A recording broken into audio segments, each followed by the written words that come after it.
لیے آپ کو قبول کیا ہے. اور پھر اللہ سے دعائیں کرو کہ اللہ تعالیٰ وہاں یہ مناسب اپنے فضل و کرم کے ساتھ ادا کرنے کی توفیق عطا فرمائے. پھر حضرت مفتی صاحب نے فرمایا کہ میں نے اپنی آنکھوں سے دیکھا ہے ایک شخص یہاں سے حج کرنے کے لیے گیا, ساتھ میں اپنی بوڑھی اماں کو ساتھ اٹھا کے لے گیا. کعبے کے پاس وہ ہوٹل میں بیٹھے ہیں, ہوٹل تک پہنچ گئے اور اس کے بعد تمام حاجی حج کرتے ہیں اور طواف کرتے ہیں, مینا جاتے ہیں, عرفات جاتے ہیں, مزدلفہ جاتے ہیں. لیکن وہ اپنی ماں کو لے کر ہوٹل میں بیٹھا ہے, کہتا میں اللہ سے ناراض ہوں, میں کعبے میں نہیں جاؤں گا. نہ خود گیا نہ ماں کو جانے دیا. ماں تڑپتی رہی, کعبے پہنچ کے بھی اللہ نے کعبے میں داخل نہیں ہونے دیا. کہا اللہ جل شانہ سے توفیق مانگو کہ اللہ اپنے فضل و کرم کے ساتھ اللہ یہ مناسب پورا کرنے کی توفیق عطا فرما دے. تو جب اللہ کسی کو کوئی کام نہ کرنے دے, وہ کعبے پہنچ کے بھی کعبے کی زیارت سے محروم ہو جائے گا. وہ کعبے پہنچ کر بھی 1,00,000 نماز کا ثواب 1,00,000 نمازوں کا ملتا ہے, اور وہاں پہنچ کے بھی لاکھوں روپے خرچ کر کے بھی اللہ محروم کرنے پہ آئے, وہاں پہنچ کے بھی محروم کر دیتے ہیں. تو جب تک وہ اللہ جل شانہ کسی کو کوئی سعادت عطا نہ کرے, وہ اپنے عمل کے ذریعے, وہ اپنے پیسے کے ذریعے, وہ اپنے کسب کے ذریعے وہ وہاں تک نہیں پہنچ سکتا ہے. یہ اللہ کا انعام ہے.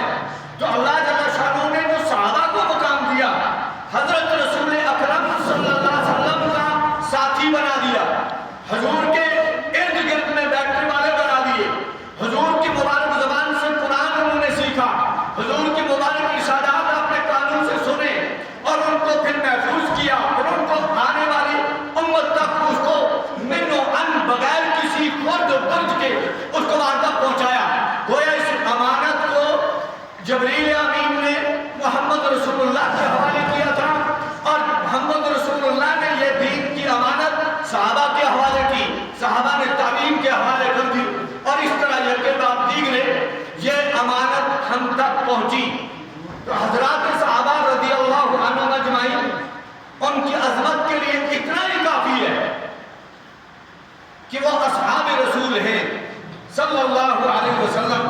جس کی بھی نظر نبی پر پڑی, جس پر نبی کی نظر پڑی ایمان کی حالت میں, ایمان کی حالت میں, ورنہ ابو جہل پر بھی نظر پڑی تھی, ابو جہل نے بھی پیغمبر کو دیکھا تھا, لیکن یہاں ایمان شرط ہے.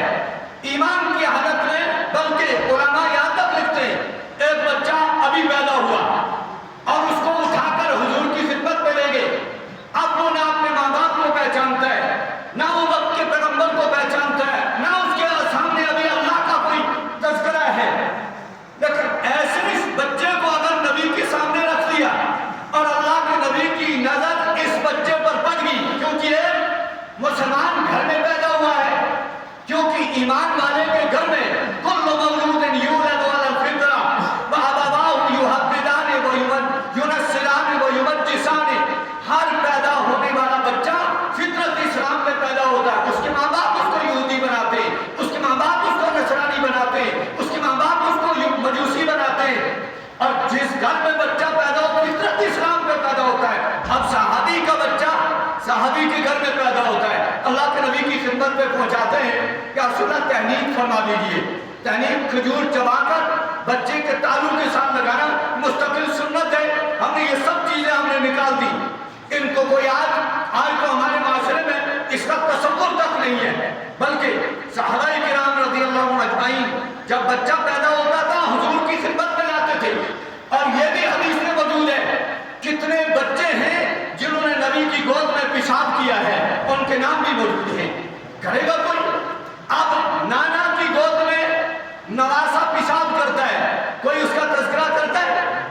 کسی کے علم میں ہے کوئی اس سے بیان کرتا ہے؟ یہ صحابہ کی جماعت ہے جو ایک ایک چیز کو بیان کرتے ہیں, اور ان بچوں کے نام بھی محفوظ کیے ہیں کتابوں میں. کس کس بچے کی تحنیک کے موقع پر اس کا پیشاب پیغمبر کی گود میں نکل گیا ہے, ان بچوں کا تذکرہ. ایک بچے کو آئے تعلیم کے لیے حضور کی گود میں رکھا اور فرمایا چہرے سے ذرا کپڑا ہٹا دو. جو ہی کپڑا ہٹایا تو حضور نے فرمایا یہ مسقہ ہوگا, مسقہ سیراب کرنے والا. تو وہ جب بڑا ہو گیا